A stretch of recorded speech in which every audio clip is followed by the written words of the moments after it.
Good morning and a very warm welcome and konnichiwa to Japan.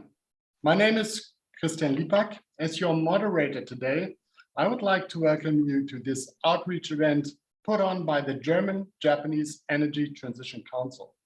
First thing first, our planet and our very future are at stake, nothing more and nothing less. To meet our global demand for energy, we are now taking just a few years to emit as much carbon as nature has taken million years to store. That's why we need to change our thinking and take consistent action. And that relates both to technology and our attitudes. We need to halt climate change. What do we need to make this happen? A lot of courage to make real changes, a reliable partner like Japan, and the ambition to achieve the goals we have set ourselves. We need a shared path and a roadmap to climate neutrality. Japan and Germany are two countries that are aware of their responsibility to our environment. Two countries that together have the necessary courage and ambition. Two countries that are pooling their knowledge here in the German-Japanese Energy Transition Council. Ladies and gentlemen, today we would like to give you insight into what GJETC is working on right now. That brings me to today's agenda. After the welcome by the two council co-chairs, we will first highlight the background against which research work is currently taking place. We are very happy to have Dr. Karsten Sach from the Germany Federal Ministry of the Environment and Professor Jun Arima from the University of Tokyo with us today. It is a pleasure to have you here. Thank you. Then we'll be sharing their impressions and conclusions from the COP26 in Glasgow. In the second part, the Council's German and Japanese study teams will give insight assessing the different strategies to approach the reaching carbon neutrality in Germany by 2045 and Japan 2050. On the personal note, and on behalf of GJETC, we are glad that you have joined us today. So starting now, you can submit your questions, preferring in English. The chat function is ready to take your questions. Now, we will give the floor to Professor Terasawa and Professor Heinecke, the two co-chairs on the GJETC. Good morning. Good morning, everybody. Thank you very much, Christian, for this welcome, and a warm welcome from my side to all of you in Japan and Germany. This outreach event takes place after COP26 in Glasgow. Especially young activists seem to be a little bit disappointed about the outcome. But the conference of the parties cannot remedy the conditions of the global climate emergency immediately.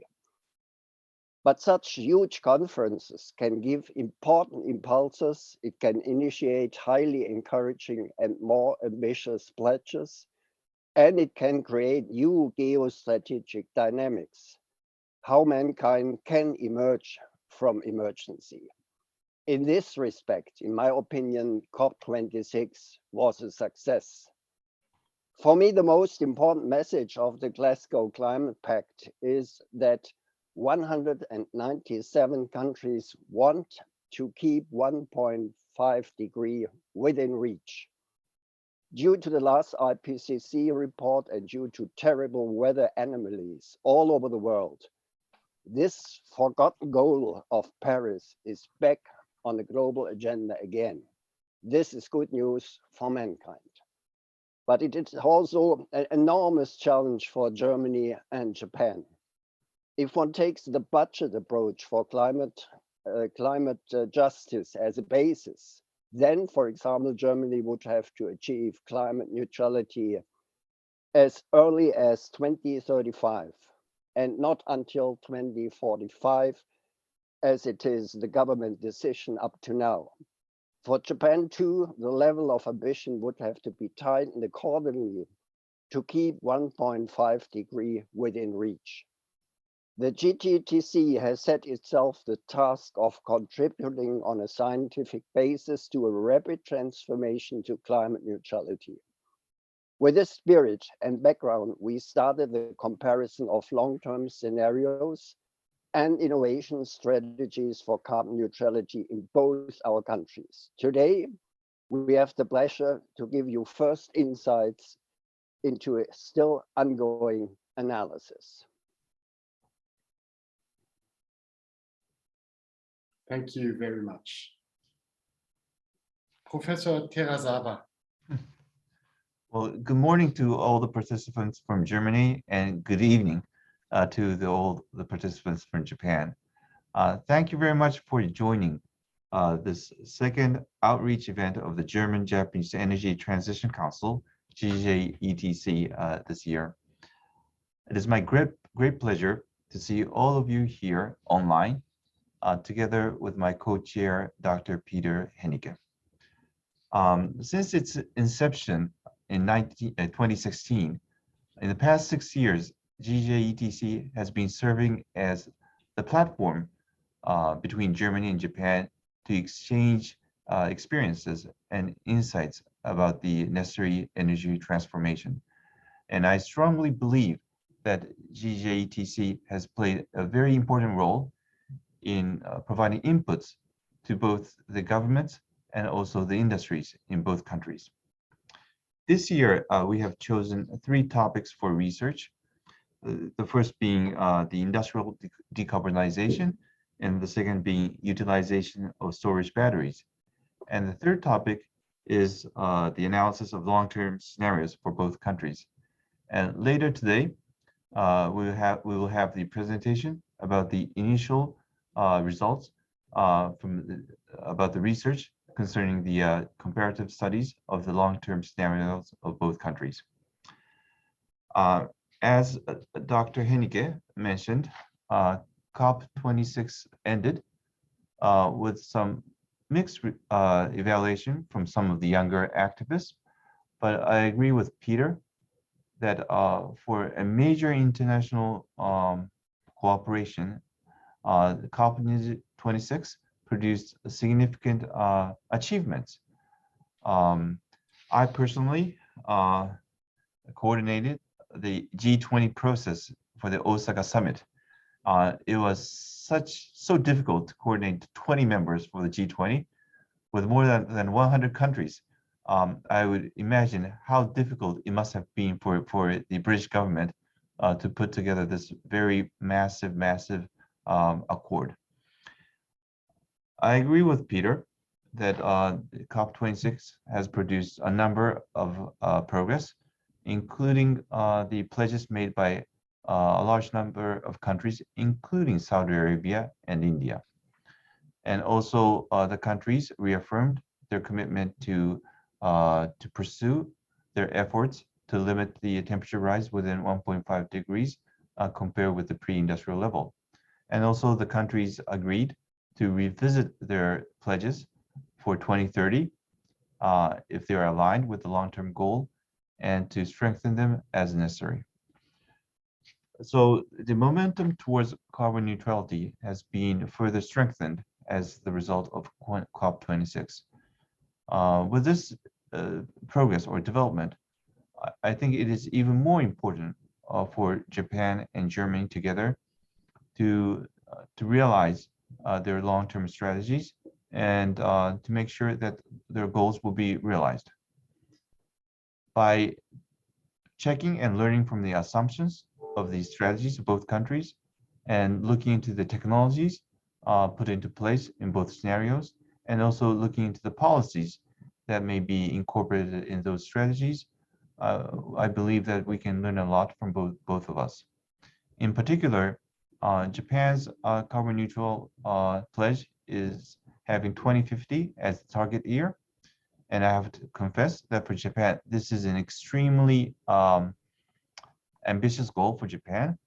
But Germany has already said 2045 as the target year for carbon neutrality, 5 years earlier than us. And I've heard, Peter, that with the new government in Germany, we may see a much earlier achievement of that carbon neutrality in Germany. So from Japan, there should be a lot that we can be learning from Germany's experience and also Germany's strategy to realize carbon neutrality. So I personally am looking very forward to today's discussion, but I'm quite certain that the many government officials from Japan and even many more corporate executives from Japan are looking forward to today's discussion and willing to learn from Germany's experience. After the presentation, there will be some time left to receive questions from the floor. So I would urge the audience from both Germany and Japan to ask questions so that we will have a very interactive discussion today. And at the end, finally, I would hope that the participants today would take away some insights or hints or suggestions so that they can reflect in their respective policies or corporate strategies. Thank you very much for your attention. Thank you very much, Professor Terasawa. Thank you very much, Professor Heinecke. Thank you very much for your warm welcome and for your first words. Please join me now in welcoming Dr. Karsten Sach and Professor Jun Arima. Dr. Karsten Sach and Professor Jun Arima, it is nice to have you here. It is a great pleasure for us all.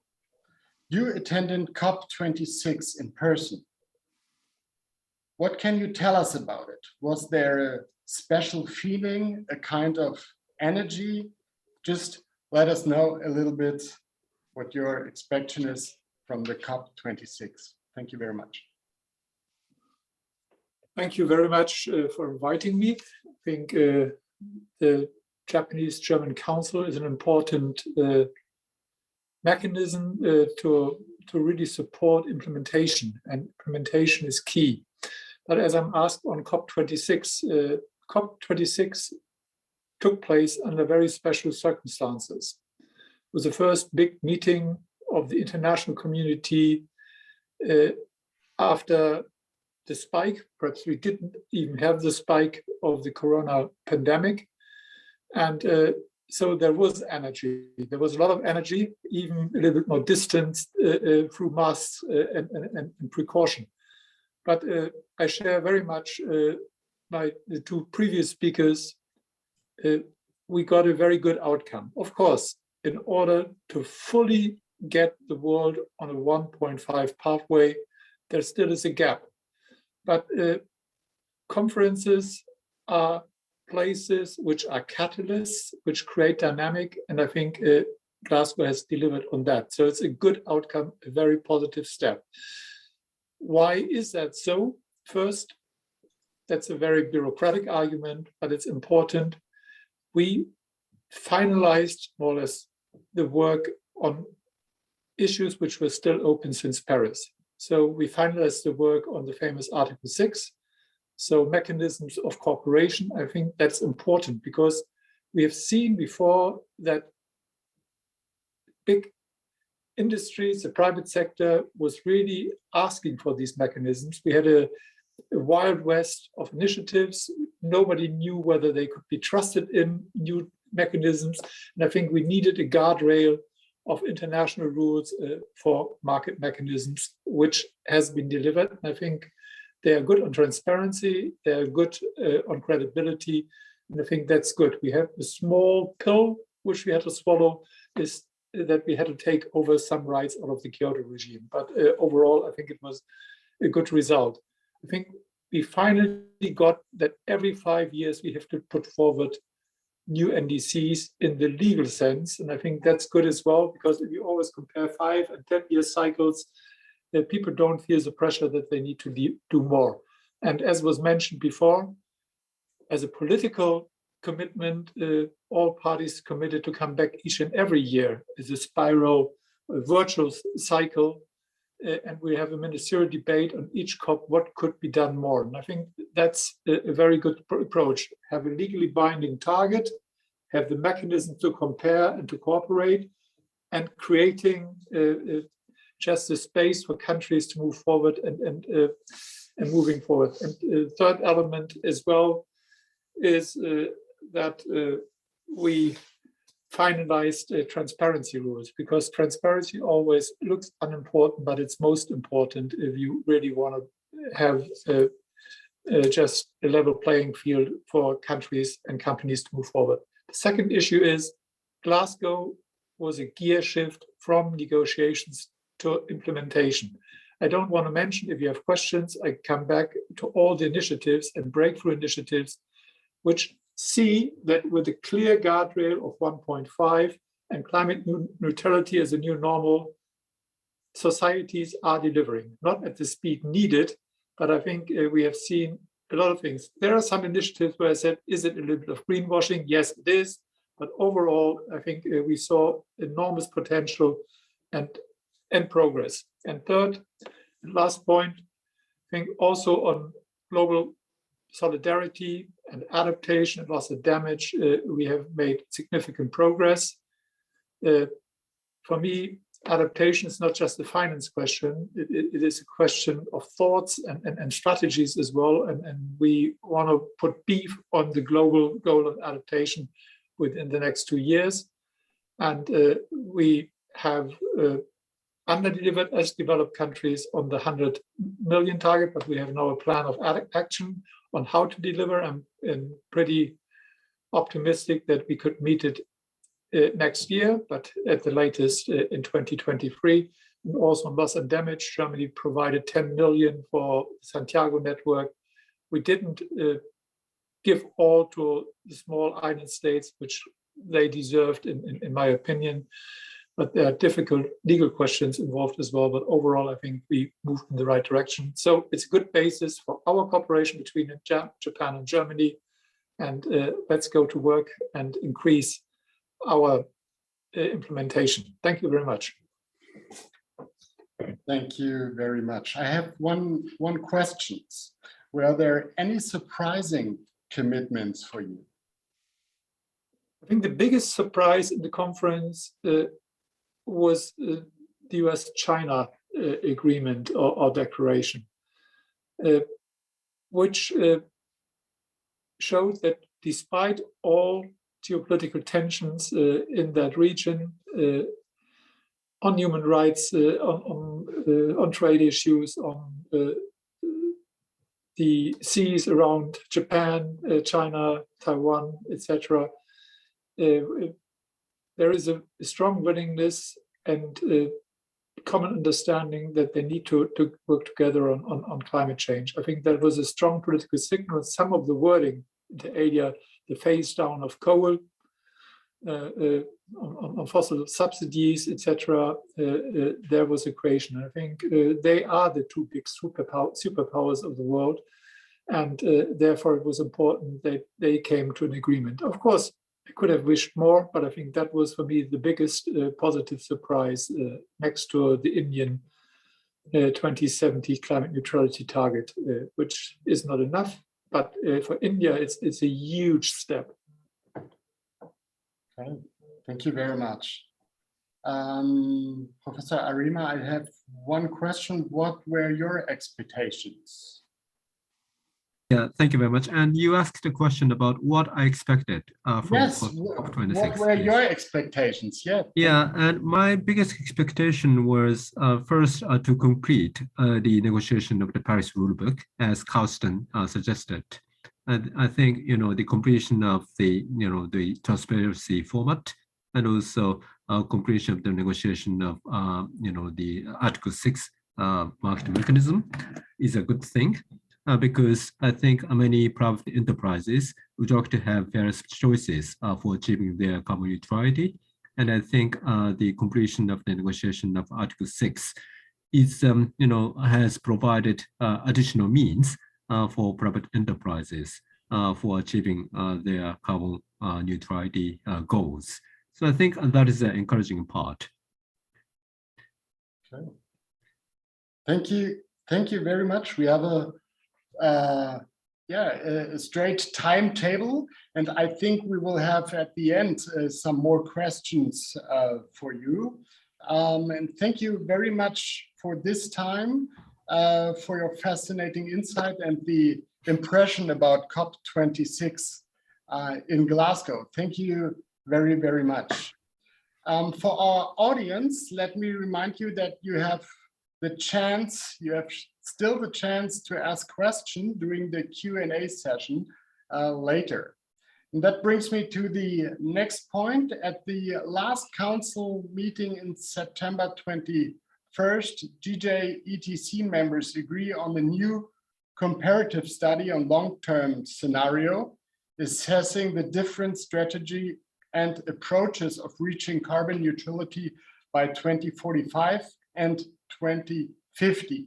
It will be finalized by February 2022. The GJETC study team will now present the first results and discuss key strategies. First, let me welcome our German representative, Peter Heinecke and Lotte Nabotning from the Wuppertal Institute. It's your floor. See on the next slide, before we talk about the scenarios, we would like to briefly explain the EU and German mitigation policies and where the Germany energy policy is embedded in, and then present 3 selected representative scenarios for Germany, for which we highlight some key assumptions and results in comparison. And finally, Peter Heinecke will also give an outlook on the overall conclusions and narratives that we expect to come from. Next slide, please. So when talking about as I said before, when talking about Germany's energy and climate policy, you always have to keep in mind the EU policy, because as you see on the next slide, Germany's policy is influenced largely by the European Union as a member state of the European Union. And the European Union decided on the European Green Deal last year, proclaiming that the European Union will be, or Europe will be the first climate neutral continent in 2050. Now, this very ambitious goal has been specified by the Fit for 55 package agreed on just recently. And this Fit for 55 package aims to reduce the greenhouse gas emissions by 55% until 2030. And here on this slide, you see on the left hand a bundle of legislative proposals that are to be specified in the month and years to come.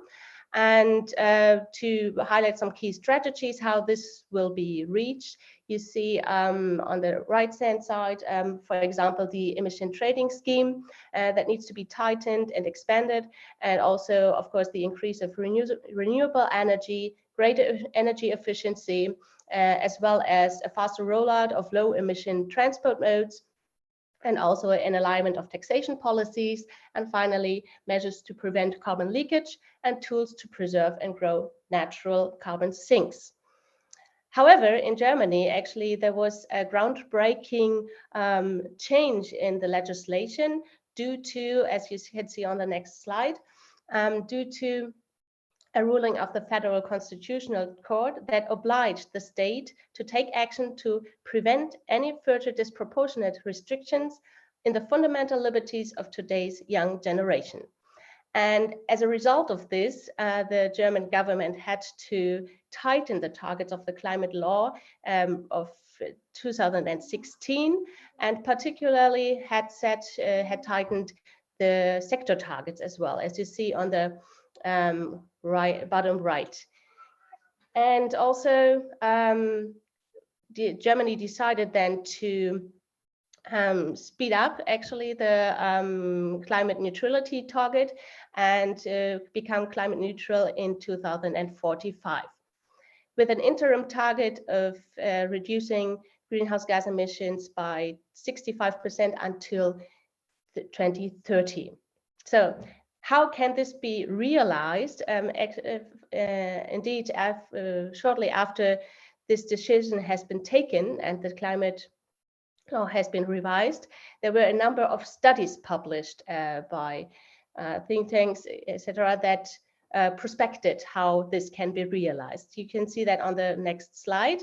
Today, however, we will only, as I said before, choose 3 representative scenarios, namely the Agora et al., and the study also by the Federation of German Industries and the study of the Federal Environmental Agency.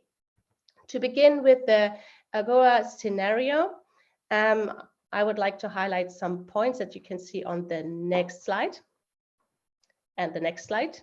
Thank you. This study says that a climate neutral Germany 2045 is technically and economically feasible within the normal investment cycles in 3 steps, namely reducing greenhouse gas emissions by 65% until 2030 and 95% by 2045, as well as reaching 5% of negative emissions at in the same year. And actually, this consortium had published a study just before this new study with a target to become climate neutral in 2050.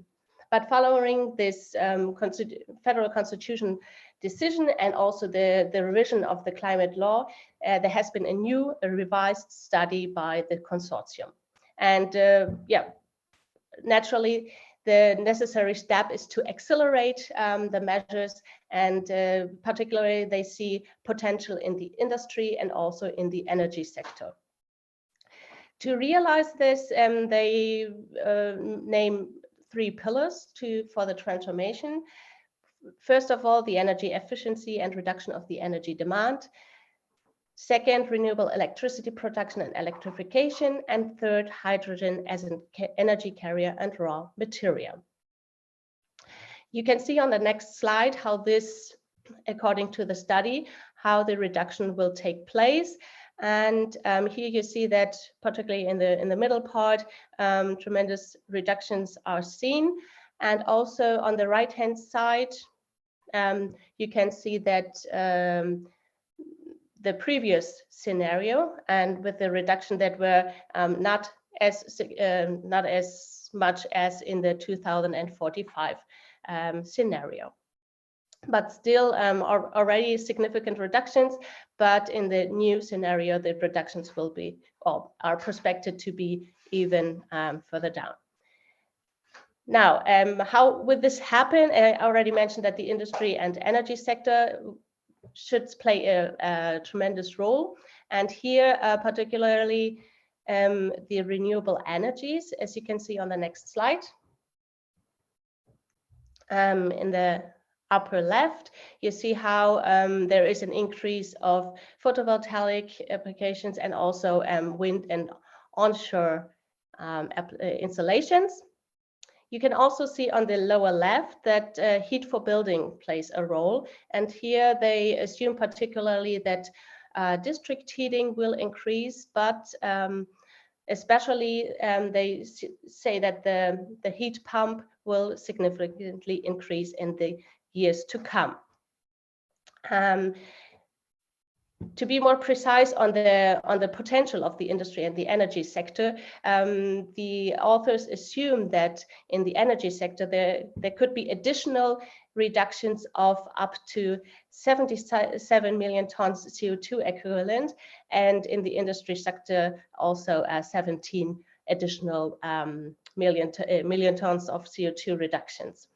To highlight once again the renewable energy aspect, please take a look on the next slide. And here you can see how photovoltaics and wind and offshore will increase significantly up to 2045. So overall, the study concludes that with this speed up of this reduction path, it will be possible to reduce additional 1 billion CO2 emissions simply because necessary steps are taken earlier. And keeping economic feasibility in mind, the study focused on the application of technologies with low technical and economic risk, and also measures with lower CO2 avoidance costs were given priority. Another interesting aspect in this regard is that the decrease of energy-intensive goods is also taken into consideration, as well as an increase of circular economy aspects as important drivers for climate neutrality. Now, the circular economy also plays a very important role in the Green Supreme scenario of the Federal Environmental Agency that will now be portrayed by Peter Hennecke. Thank you very much, Lotte. By the way, for all the participants, you will get the information, very intensive information on these slides later on our website. Please feel free to have a look on it. Now, when it comes to this innovative study of the German Environmental Agency, it's innovative in that sense that it combines climate mitigation with resource protection and more sustainable lifestyles. And in this way, Green Supreme, this is one of 6 different pathways. It's the most ambitious one. And you will see the effect of combining policies is tremendous.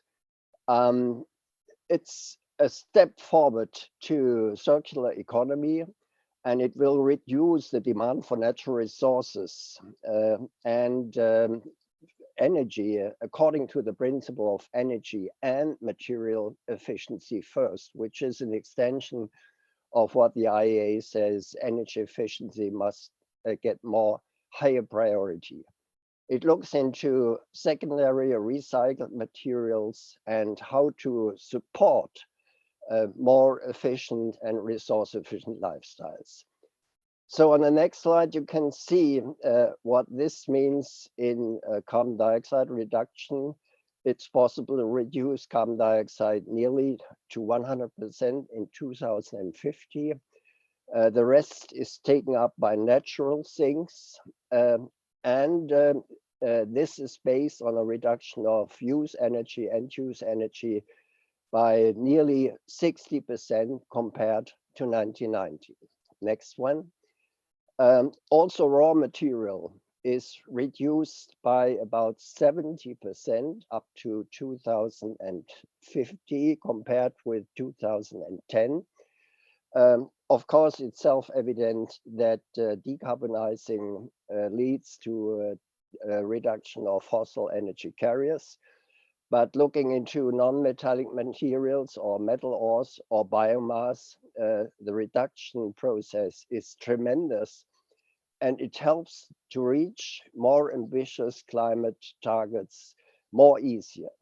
In the next slide, you can see how this contributes to global initiatives. There is a very innovative new scenario which has been conducted by Professor Pauliuk at the University of Freiburg with an international team.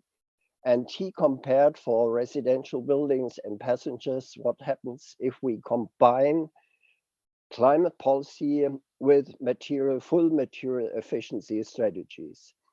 And all these lines take, for example, the global aspect, the global perspective, show the same message. The upper line is development without new climate policy, no material efficiency, and the green line shows what we can get on climate reduction targets if we combine both for passenger vehicles and for residential buildings.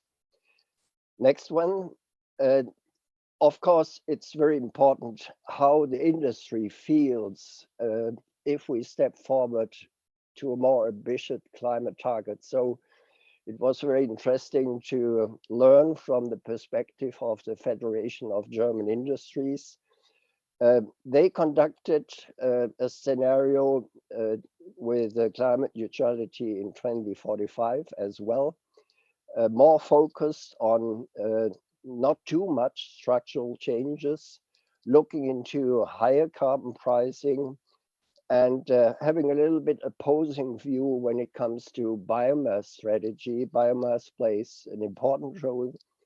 They calculated more concretely the economic impacts. By the way, the first bullet point, it means 860 euro billions, and the same one cost of industries, which would raise to 15 to 23 billion euros in certain sectors. So it's a sensitive and challenging opportunity.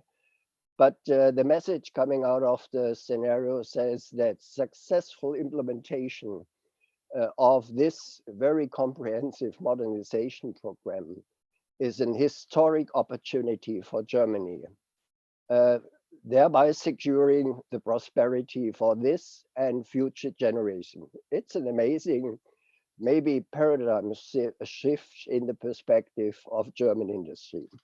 Next one. What has to happen, just to select one of the indicators, at the right side, energy efficient renovation rate has to be increased, doubled. It's now about 1%. It has to be doubled to retrofit the building stock as quick as possible. Heat pumps, as Lotte mentioned, have to be increased, or of course, the fleet of electric cars. And last not least, what is very important, of course, the processes, especially petrochemical, steel, and process heat mix, have to completely transformed to carbon neutral new processes. The next slide, you can see, next please, how all this fits together when we compare the assumption and strategies of all three scenarios. This is the first step which we did for Germany, and at the end of the study, we will have a comparison between the strategies and assumptions of Japan and Germany, learning as much from each other as possible. All the German scenarios assume an aging society, so population is decreasing. The growth rate of GDP will be less than in the past, going down to 1%, even 0 in the Green Supreme scenario. The refurbishment rate of buildings, as has been mentioned, has to be increased, even very courageous within the Green Supreme scenario, up to nearly fourfold in 2050. Heat pumps have to be increased and battery electric vehicles in all scenarios. Next one, please. If we look into the hydrogen and power-to-X syn-fuel perspective, you can see all the three scenarios assume a huge part of both to be imported, even more for power-to-X syn-fuels. And the big question, of course, for Germany and the world, for every country, is where does the hydrogen come from? Is it green? At what price? And is it safe and secure new power supply to make our societies and our industries more climate neutral? When it comes to investment costs, they are courageous for wind and for photovoltaics. And still, all the three scenarios assume a cost regression up to 2045. Next one, please.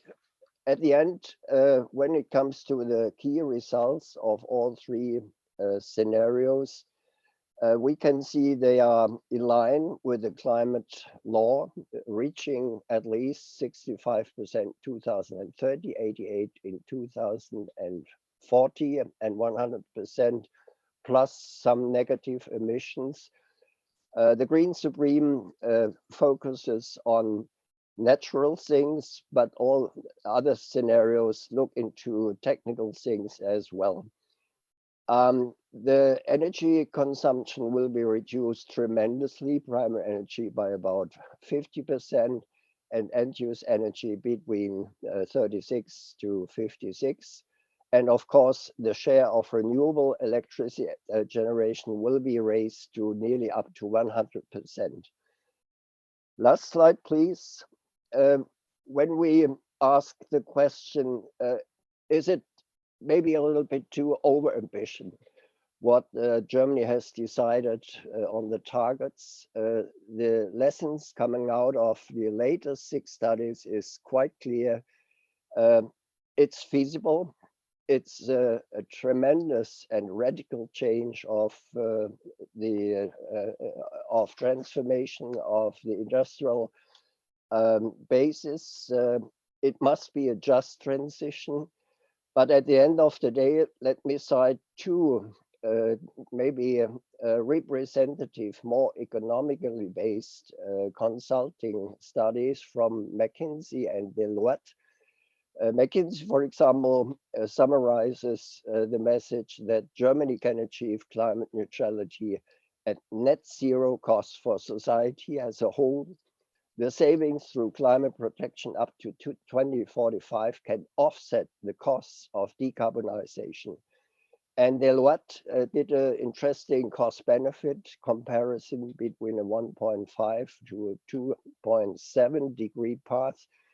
And their message is quite clear, saying that Germany, if it takes decisive action, contributes to global 1.5 goal and reaches net zero.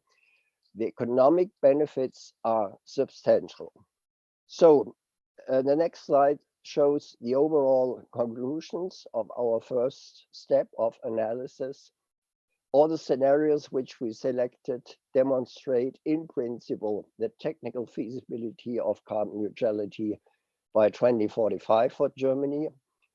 And there is a consensus by most researchers that this target can be reached together with nuclear phase out up to 2022, as has been decided. It's feasible at reasonable societal cost, but a just transition is needed, and there are many open questions how this can be decided. We have to implement an ambitious socio-ecological transformation to carbon neutrality. It's a really massive undertaking for Germany and for other societies as well. And we need immediate joint action. And at the same time, all scenarios say that it's a modernization strategy which offers opportunities for Germany, securing prosperity and liberties, not only for this, but for future generations, as well as economic competitive. And last not least, there are key strategies: energy material efficiency first, circular strategies, stepping forward to a circular economy, rapid green electrification, steps to a hydrogen society, and lifestyle changes. We have to encourage by a sufficiency policy that lifestyles change in a more resource effective manner. Thank you very much for your attention. Thank you very much, Professor Peter Hennecke, and thank you, Lotte Watning, for sharing your words and your presentation, and thank you for your sharing us with your work at the moment. To the second part, we will now welcome Professor Terasawa and Dr. Obane. It's your stage, your floor for your strategy. Okay, thank you very much. I would start first to be followed by Dr. Obane. Next slide, please. Yeah. Obane. Oh, no, this one. Yeah, I would briefly explain Japan's strategic energy plan. In October 2021, this year, the 6th strategic energy plan was announced by the government of Japan. In fact, this was decided by the cabinet, so it's pretty formal at the highest level. The plan describes the major direction of strategy on energy demand and supply into 2030 and 2050. As Japan's energy sector accounts for over 80% of GHG emission, the plan represents very key information in our challenge to deal with the global climate issue. There are two time frames in this plan. The first is 2030, and the plan for 2030 comes up with concrete energy supply demand balance and the power sector energy mix in 2030, combined with related policies and measures, pretty specific for 2030. On the other hand, for 2050, the plan comes up with broad direction of Japan's energy policies, but does not necessarily show a concrete scenario or a concrete energy mix for 2050. This was explored, but there was too many uncertainties, including technology innovation and other factors, and there were too many paths, possible paths toward 2050. So the government decision was to come up with the broad directions for the Japan's energy policies toward 2050 without giving a specific energy mix for 2050. Next slide, please. I'll just give you a basic image for 2050 with some specific numbers for 2030. For 2050, we are aiming at net zero. And for 2030, we are aiming for a minus 46% reduction in the carbon dioxide emitted in the energy sector compared to 2013. So these are the overall goals or targets for reducing carbon dioxide. How to realize that reduction? Basically the direction is the same for 2030 and 2050.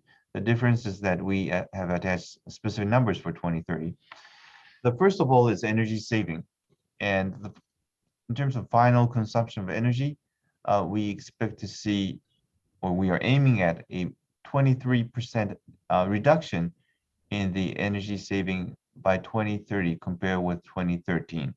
We would have to be doing more beyond 2030, but in terms of the specific numbers, we have given this minus 23% energy saving in the 17 years between 2013 and 2030. The second pillar is electrification.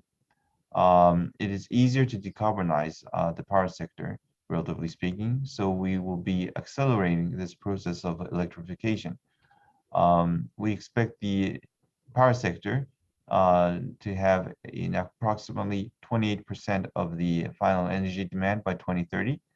Certainly, we need to do more towards 2050 in terms of electrification. But even if we do more in the electrification, we have to be realistic that the non-power sector would be remaining with substantial percentage as a potential percentage of the total demand. So that's where we believe hydrogen, methanation, synthetic fuel, and biomass would have to play a role to deal with the non-power sectors remaining in 2050. And even with using hydrogen, methanation, and others, certainly try to use maximum use of CCUS and other blue solution to deal with the fossil fuels. With regard to the power sector, we will decarbonize the power sector as much as possible. We will certainly expand the use of renewables energy. And for 2030, we expect renewable energy to reach 36 to 38% of our power mix in 2030. And we expect a further increase in the renewable energies beyond 2030 towards 2050. The target for nuclear energy is 20 to 22% in 2030. There are questions on political debate as to the role of nuclear energy toward 2050. It was a big issue that was debated without reaching a conclusion whether or not we will be building new nuclear power plants. That was not decided in this plan, which was decided in October. So this is an issue that is still pending. And we will be using blue and green hydrogen or ammonia. And our target is to use blue or green hydrogen or ammonia to the level 1% supply in our power mix in 2030.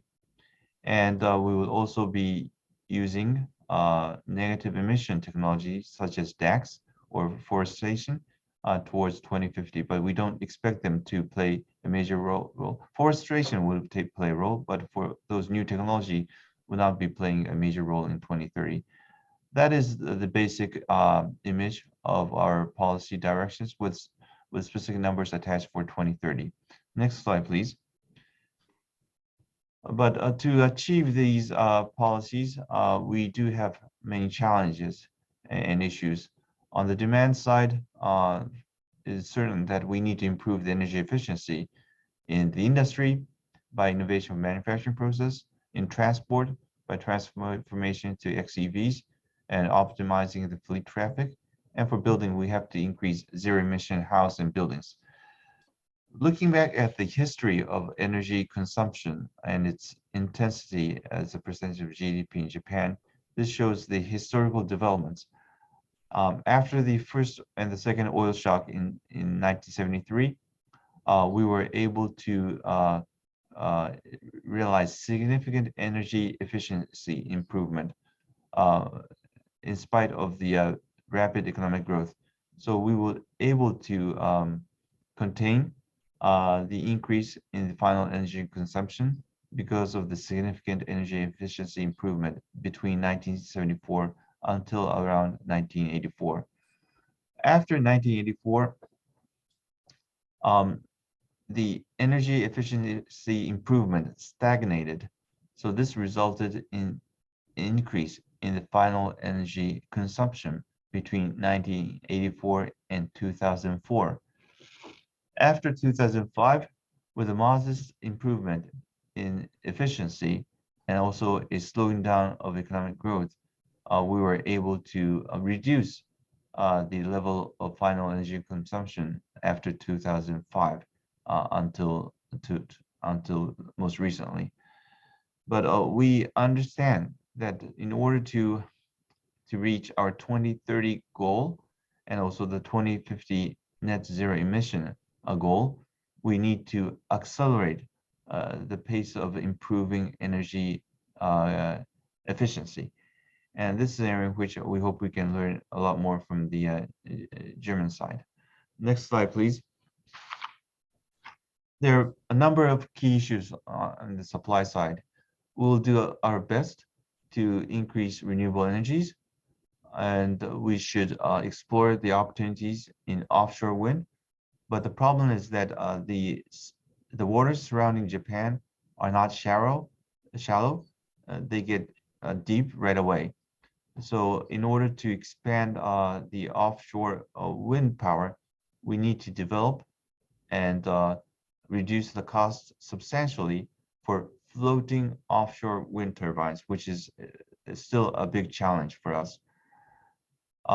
We do have opportunities to produce renewable energies in islands like Hokkaido, but the problem is that they are far away from the demand center for energy like Tokyo or Osaka.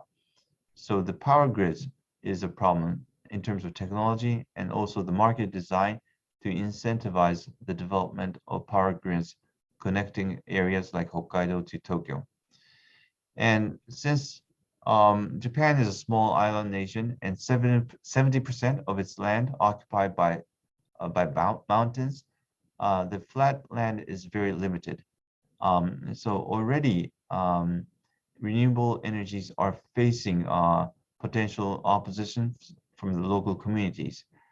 So it has become already a problem that we need to enhance and obtain the public acceptance of developing renewable energies in the local communities. To make that happen, we need to provide some economic incentives for the communities as well. There's also an uncertainty in the nuclear power. Only 10 nuclear power plants are now in operation. There are 26 more remaining. We have already closed down 24, but there are 27 nuclear reactors which are waiting for resumption. The process of getting licensed from the regulatory bodies is taking time. We need to accelerate this process if we are to reach the 2030 goal. And the operating life for nuclear power plants in Japan is 40 years, and there's a potential for extending this operating life, but this would require a change in our regulation to make sure that we can extend the operating life from 40 years to possibly to 60 years. And as I described earlier, we have not reached a political conclusion whether or not we would be developing new nuclear power plants in Japan. This is still a pending question in Japan. And we are stressing the importance of creating hydrogen supply chain, especially to deal with the non-power sector, hard to abate sectors. We'll be pushing for R&D for further cost reduction, but we need to develop a supply chain for hydrogen. Japan led the development of the supply chain for LNG, followed by Korea and Taiwan. And now LNG is a major pillars of the energy mix, globally speaking. But it took us decades to develop the LNG market, global supply chain. We need to do it faster with hydrogen or ammonia. And if we can realize the economy of scale, we'll be able to lower the cost. But to make that happen, we need to work together with our neighbors, including Korea and Taiwan, to realize the scale to make that happen. And at the same time, we need to create initial demands to address the chicken and egg issue. The technology is becoming available, but there's still not the business case yet in Japan, at least. So we need to create the initial demands backed by policies to put this process into a momentum. I should stop here and then have Dr. Obane follow up with his presentation. Thank you. Okay, thank you very much. So my name is Jacob Obane. I'm from IEJ. Today I will talk about a comparison of modeling strategy of Japanese long-term scenario. In order to achieve carbon neutrality, not only power sector, but also non-power sector is important, but the many Japanese scenario focus on power sector. So today I will focus on power sector as an initial outreach. First, I will explain the background to publishing Japanese strategic energy plan. Before publishing the plan, the direction of Japanese energy policy was discussed in government committee. In the committee, up to now, 18 committees was held since last July. The council members composed of 24 members. They are university professor, professor governors, member of research institutes, industries, and so on. In the committees, several organizations, including the institute or consultant, share their own scenario analysis to committee members. So today, I will explain the summary or comparison of scenario analysis in the committee. This table shows the organizations that share their own scenario analysis in the committee. The RIT Right and NIES NEEDS and IEJ is independent institute, and they are funded by the government agencies such as the Ministry of Environment or Ministry of Economy, Trade, and Industry. The REI, the Renewable Energy Institute, is a non-profit institute. They are funded by a mobile company owner to promote renewable energy. The Deloitte Thomas is one of the big four accounting firms. Then I will show the model comparison among 5 scenario analysis. Although the used model or the resolution may be different among the model, but the basic approach of each model is similar. These models attempt to minimize total energy system cost, including capital cost or variable cost of each energy technology. But it should be noted, the definition of cost can be different in each model, but the basic approach is very similar.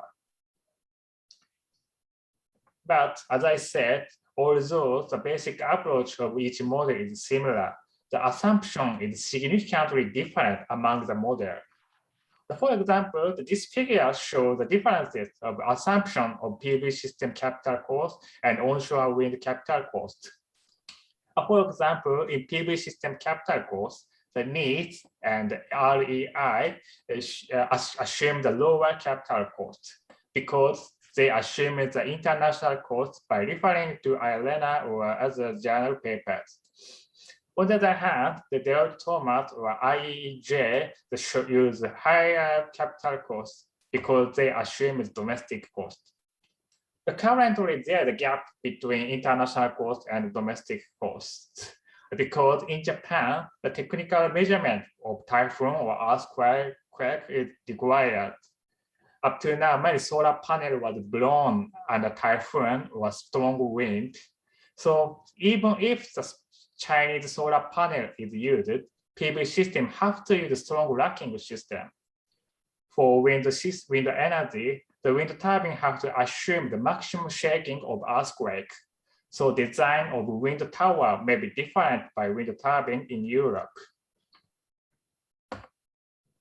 Also, the solar and wind energy potential may be significantly different.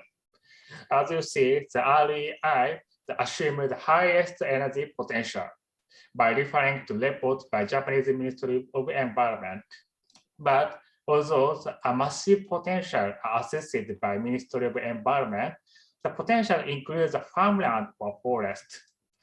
Up to now, some solar panel or wind turbine have already been installed in forest, but social conflict with local people has already arisen by concerning the negative impact to nature or wildlife.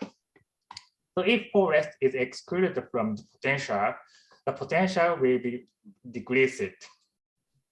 As for offshore wind, if only wind speed and wind depth or national park is considered, the massive potential of offshore wind is assessed. But in Japan, there is a zoning rule like Germany. But if the zoning area for offshore wind is designated, several requirements such as shipping routes have to be considered. So if the zoning rule is considered, the potential will be decreased.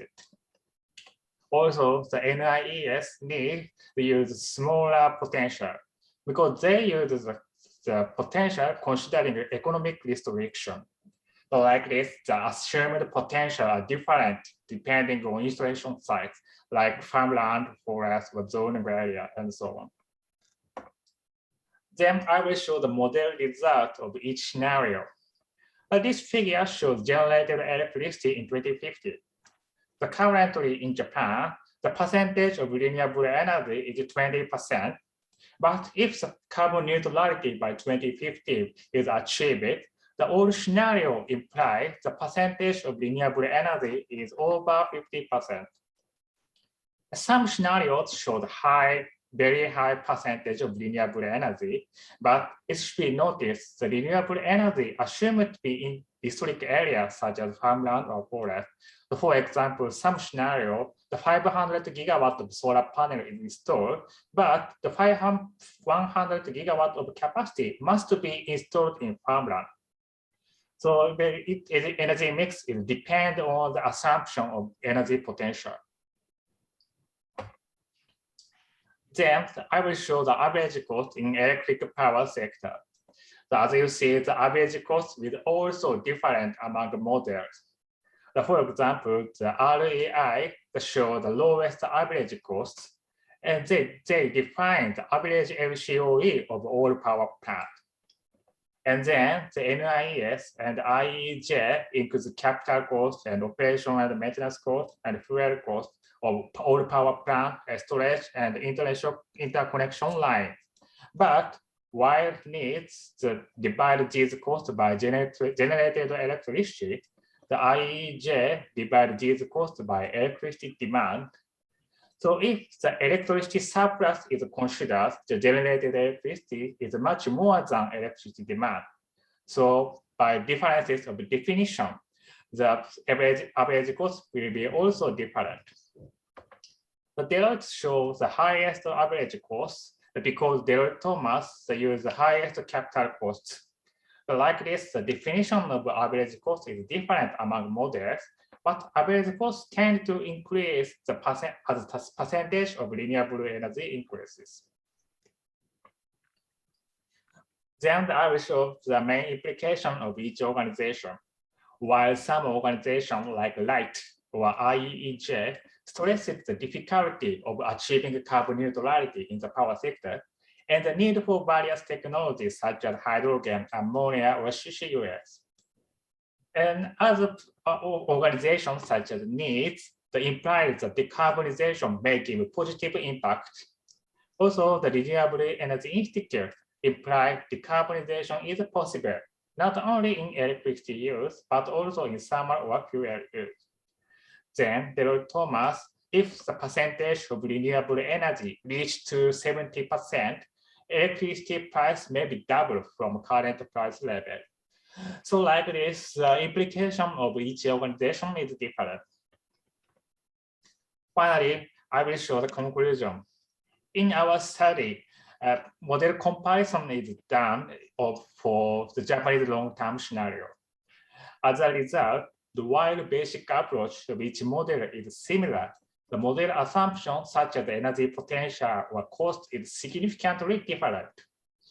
Although some organizations imply decarbonization is possible by massive installation of renewable energy, it should be noted that analysis can use optimistic assumptions. Then some organizations imply the difficulty to achieve carbon neutrality and the necessary of various technology. As a conclusion, in a country where renewable energy potential is limited like Germany or Japan, model results can vary based on assumption. Hence, it is important to examine assumption and compare the result in each model. That's all. Thank you very much. Thank you very much, Dr. Obana. Thank you very much, Professor Terasawa, for sharing your presentation and sharing your work with us. That brings us to the next point, the question and answer and the discussion. And this brings me back to Dr. Sach and Professor Arima. I have some questions for you. Professor Arima, when you are looking at the German scenario, which aspects do you find exciting? Thank you very much. And I found the German presentation very much, intriguing, comparing various scenarios. And comparing with Japanese presentation, I found it very much interesting that Japanese presentation focused on some implication to electricity prices. And there was not such an analysis or presentation from the German side. I'm very much interested in, to what extent you have analyzed the implication to electricity price or energy cost as a whole, because this matters a lot. Looking at the energy crisis ongoing in Europe and Japan, government is taking various measures to hold the price increase of energy, and that is very much fundamental requirement for many governments. So if electricity price or energy price increase a lot during the course of carbon neutrality pathway, then there could be some backlash from government sectors. So I very much welcome the comments from German side. Thank you. Thank you very much. Dr. Sach, how do you look at the Japanese scenario? Can you give us your words? Thank you very much. I found both presentations from the Japanese and German side intriguing. You clearly could see, as Arima-san was just saying, some differences. And I have a question on the cost of green hydrogen and hydrogen production at all, because I've just spoken this week with Fatih Birol from the IEA, and he was pointing out that much of the learning curve and the buying down of cost in the hydrogen, in particular in Asia, will be done by China. And I haven't seen that factored in your study, so I would be interested in seeing that. And also on the cost curve, probably Peter Hennecke is better equipped. I saw quite a huge difference between the cost of renewables in Japan to the world market. And so the question is how that could be altered, because I understand that Japan is an island, mountainous, and so I can understand many of the factors. So, but I would be most interested in that.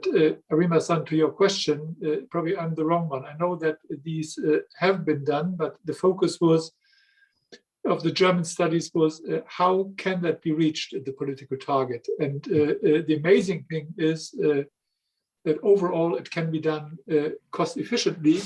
And you have seen the difference between the different scenarios, but the amazing thing is that our Federation of Industries is not far away from what green think tanks are thinking. And I think that is so there, and that is important because it gives you orientation.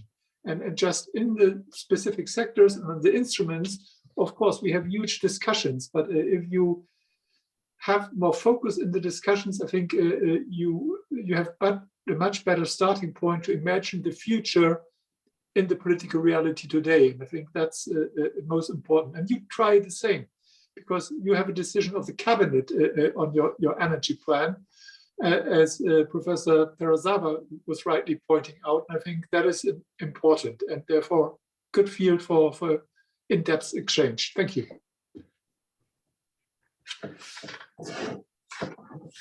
Okay, thank you. Thank you very much, Dr. Sach.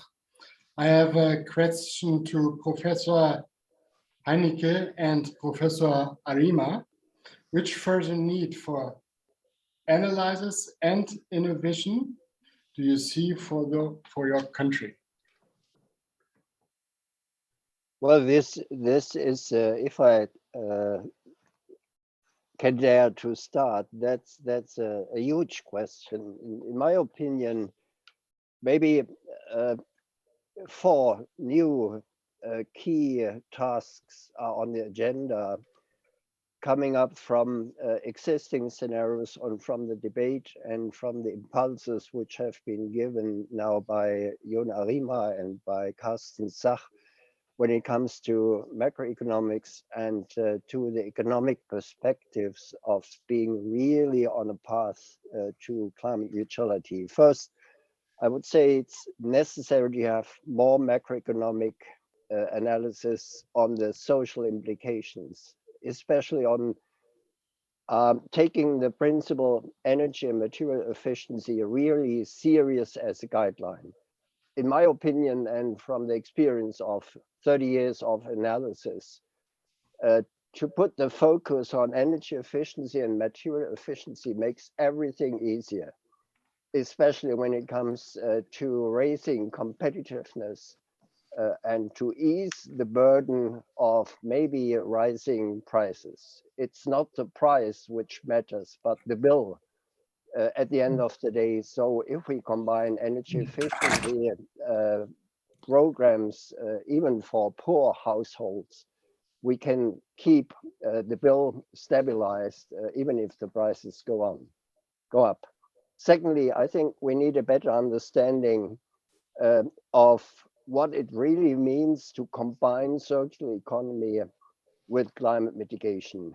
And I hope very much that this new super ministry on economics and climate protection, which Karsten explained, will be helpful in this respect to get a more combined policy agenda on resource policies and climate. And last not least, I think we need a more in-depth analysis on sustainable public finance, how to incentivize really innovation and additional private investments. All in all, we need about 50 billion additional investment each year to make it really happen. And some scenarios say it's even more.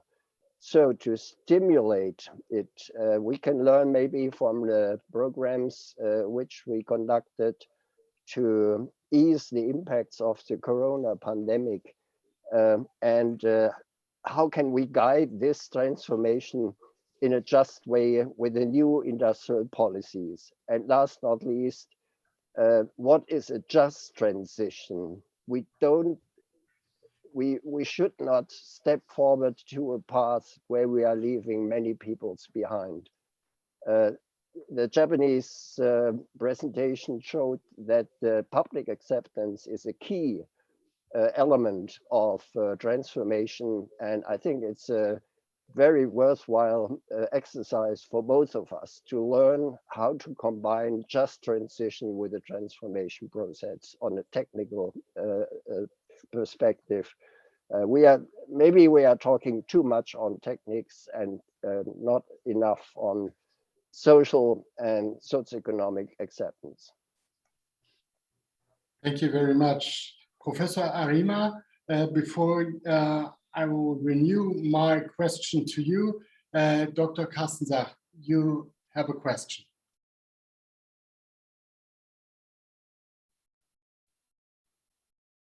I think Jun Arima goes ahead. Me first or Karsten first? Okay, Professor Arima, the floor is yours. Okay. Oh, thank you very much. And then concerning, how can I say, the things to be done, I largely agree with Peter Hennecke, in particular, the role of energy efficiency and the material efficiency. That is a largely win-win strategy for both Germany and Japan, and we can do a lot. But at the same time, the demand side cannot solve the whole problems. Still, we need to decarbonize a supply side. The electricity in particular. And as pointed out by both country scenarios, the technology is a key. And also, we are talking about this decarbonization scenario for the sake of the global climate mitigation perspective. So in order to do so, those technologies needs to be replicated in Asian developing countries, because Asia is epicenter of the incremental energy and CO2 emissions from now to 2030, 40, and 50. So unless those technologies are affordable, then there is no chance those technologies will be deployed in Asian countries. And if Asian countries do not deploy those technologies, then our 1.5 dream is in vain. So how to say bring down that cost, that is a key. So in that case, I think the international collaboration is very, very important in that perspective. And also, in talking about climate change more broadly, we cannot isolate climate change issue from a broader geopolitical or geoeconomical perspective. And for Japan, for example, it is an open secret that China is becoming the increasing threat to Japan.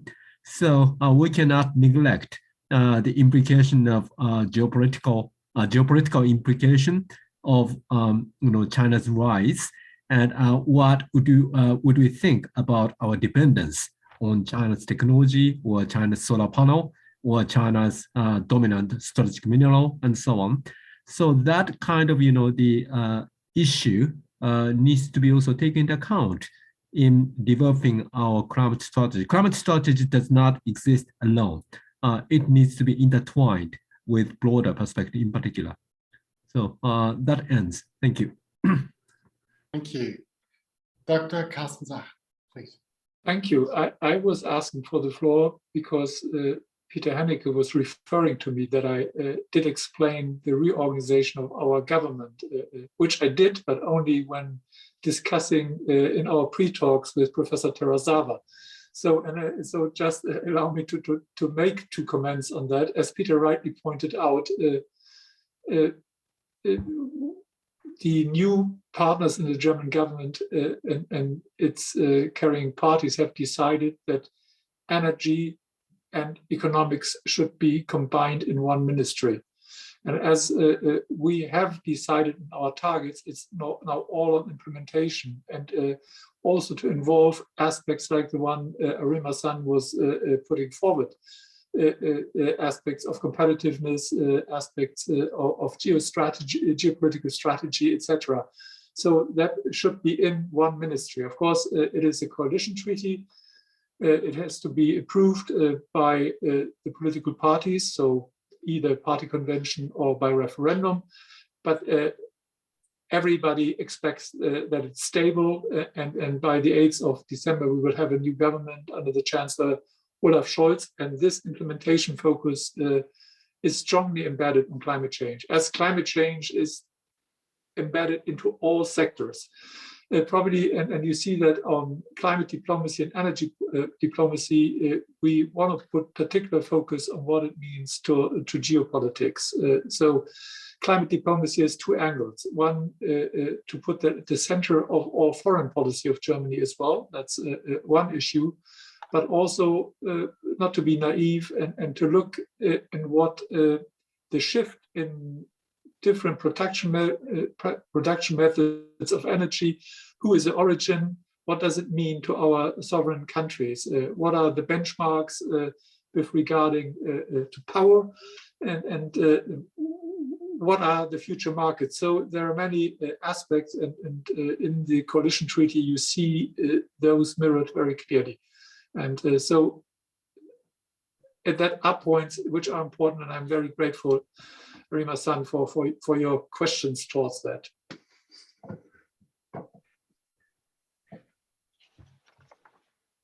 So, Mr.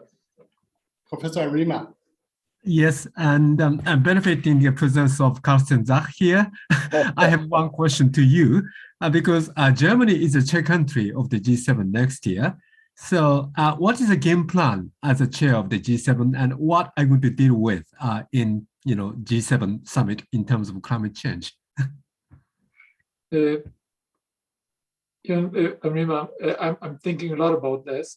So if you have ideas, send me an email. You have my email address, because I'm collecting ideas. Of course, I have my own ideas. We will be probably,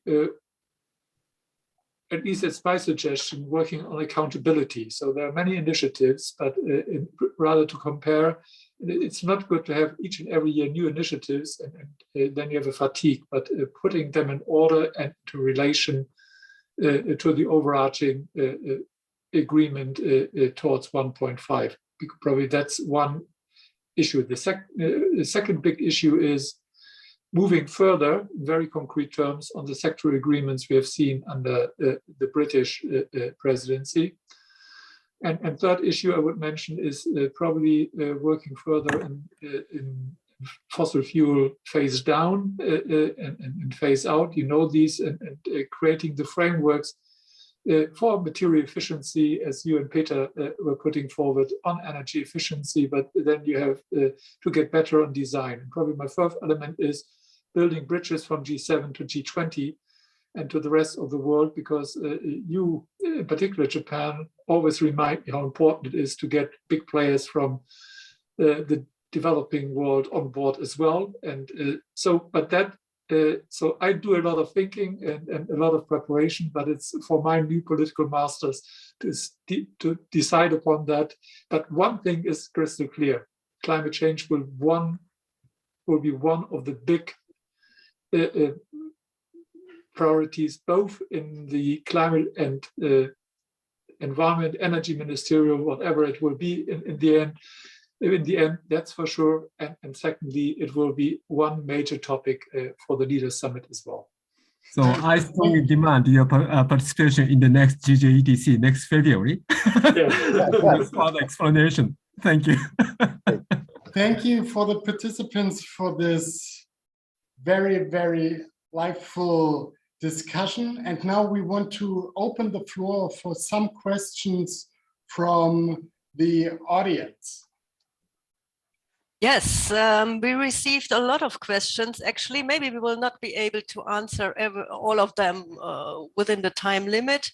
We will, if there are some questions remaining, we will try to answer them via the website of GJETC.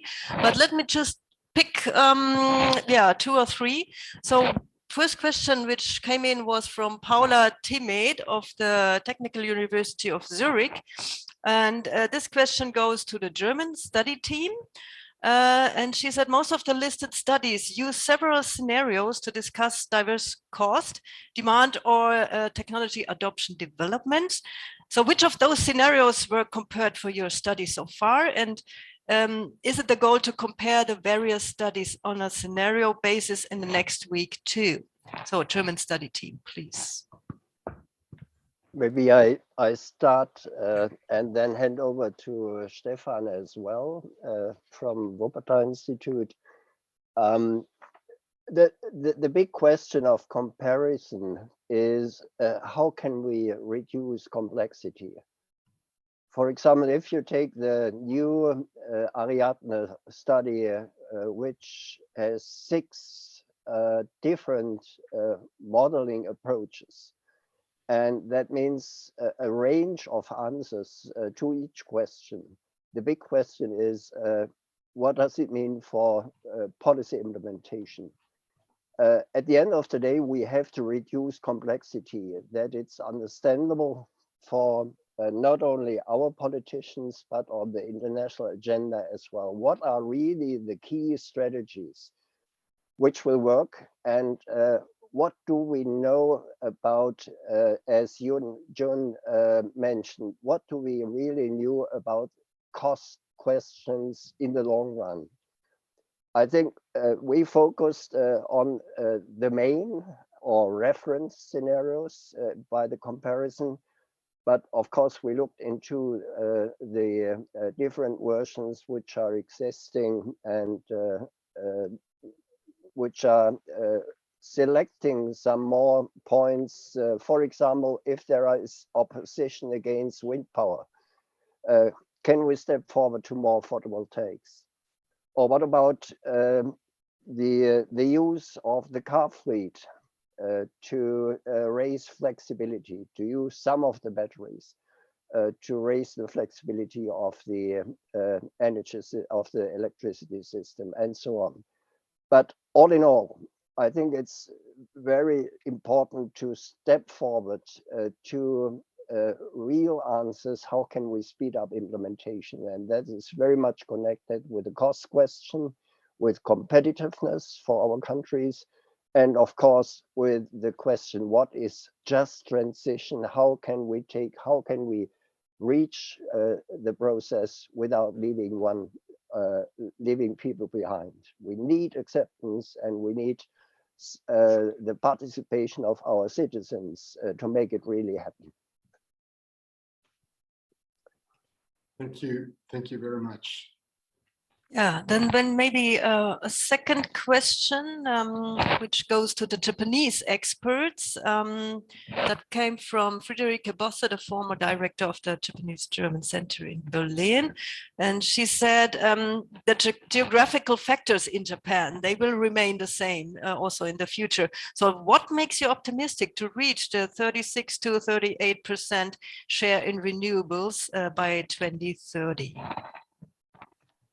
Well, thank you very much for the question. We are not optimistic. The 2030 plan is a sort of goal, and actually to increase the share of renewable energies to 36 to 38% of our power mix is doubling the share in the next 9 years.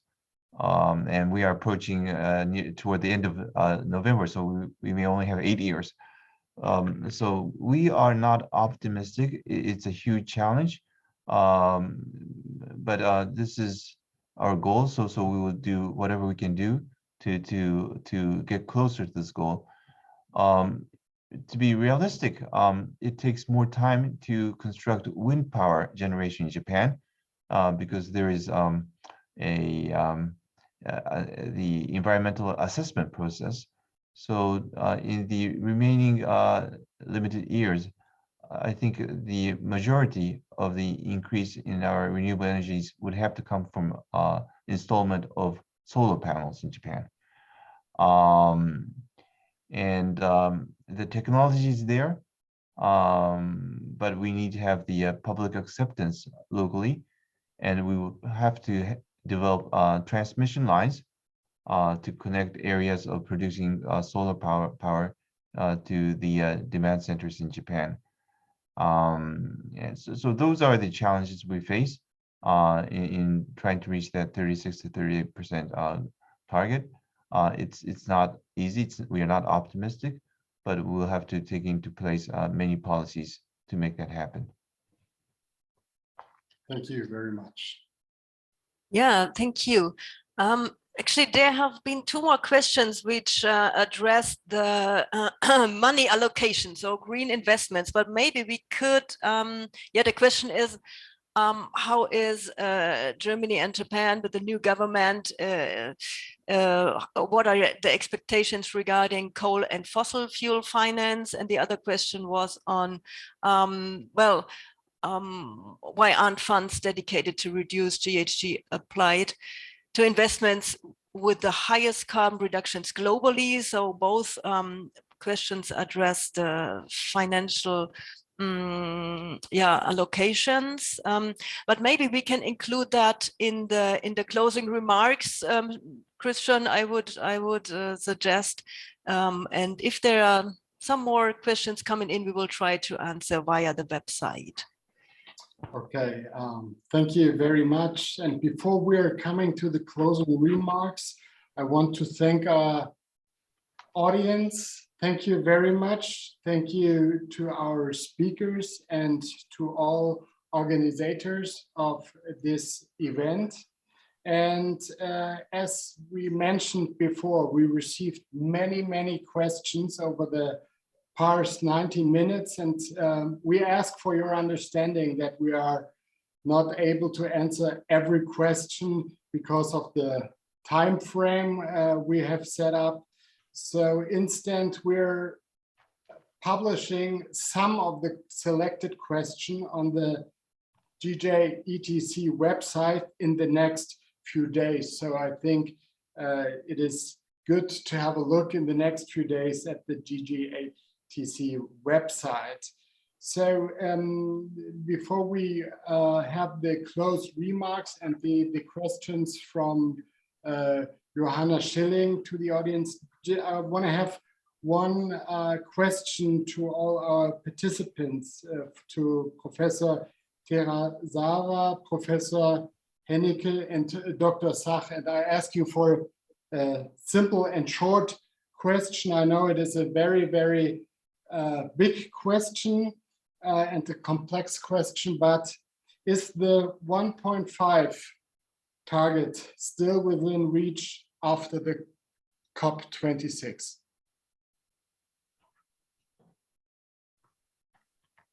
Well, Please. I know it is a challenge, I know, Yeah. but well, maybe you have a short answer for us. It's a short question, but could lead to a long answer, so I'll try to make it short. It is possible, but it is extremely challenging. I'm impressed by the confidence we are hearing from the German side to realize carbon neutrality by 2045 or even earlier. For Japan, it still remains a very huge challenge for Japan, and it should be a greater challenge for many other emerging economies in Asia.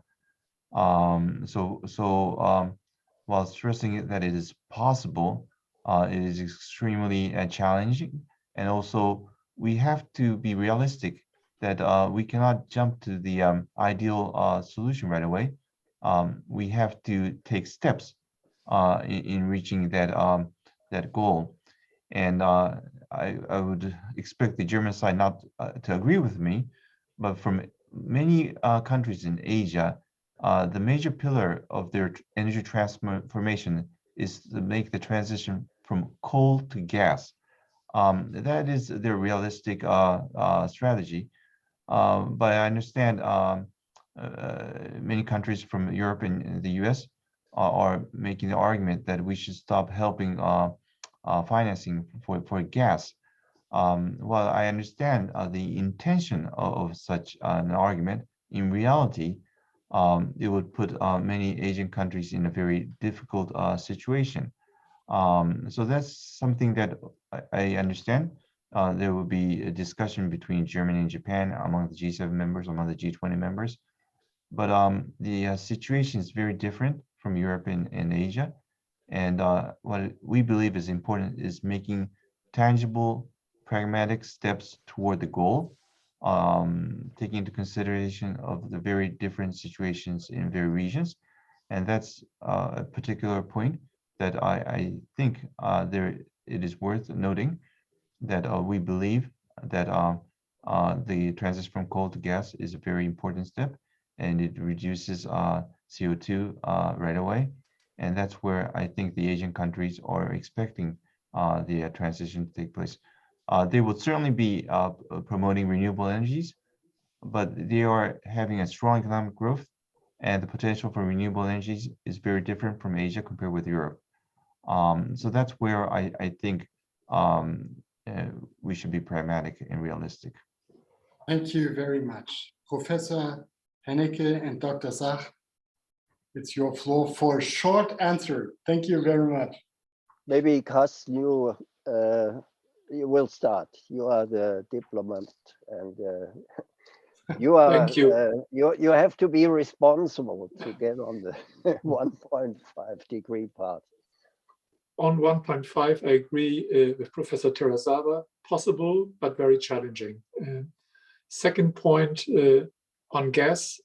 Also, we need some gas as a, in my words, short bridge into climate neutrality. And probably you need some kind like a different energy market design, that gas is really only the backup needed for a renewable economy and an energy efficiency and resource efficient economy. So framework matters. The art is not to have negative lock-in effects. And third short point on the cost question, which was put forward earlier on. If you want to transform your society and believe that it's beneficial for all of us with the social aspects which Peter rightly highlighted, then it's not just a cost question in the short term, get the most CO2 reduction for $1, but you need to really look hard of where is incentive public money needed to transform, what are the frameworks, and look a little bit at the long run. And in certain sectors, you need to invest rather a lot in order to get the change. In other sectors, which are right, I would argue, it's more or less a market which can deliver at no public cost money. Thank you. Thank you very much. Professor Arima. Yes, and I largely agree with Professor Terasawa, but one more thing. If we think about carbon neutrality by 2050, extremely challenging, but possible, but extremely challenging. And if you talk about 45% reduction by 2030, I just say it is impossible, looking at the current situation. So that's all. Thank you. Okay, thank you very much. Professor Hennecke. Yeah, very briefly. Fatih Birol said if all the pledges of Glasgow will be really implemented, we are on a path to 1.7. And that makes hope. Of course, implementation is another side of the coin, but we have to change the dynamics. There are the possibilities of social and technical tipping points. It's not only climate, but we can change the agenda, we can change the dynamics, and maybe it's possible to develop a positive narrative for our societies that we are on the way to a huge modernization program, which helps to reduce risks, not only for the current generation, but for our children as well. And I think together with the technology innovations and with a positive narrative, it will be possible to change the direction of the transformation process and to speed it up. Thank you. Thank you very much. So we are a little bit overrunning, but I think the topic is very, very important. for us, and I want to say thank you. And as Peter Hennecke mentioned it before, the final study results will be published on GJETC website in March 22. And some of them questions we will be answered in the next few days. So on behalf of everyone involved, we hope you enjoy the rest of your day and your evening. And we want to say goodbye, auf Wiedersehen in Deutschland. Thank you very much, and goodbye, Japan. Thank you very, Thank you very much. Thank you very much. Bye-bye. Bye-bye.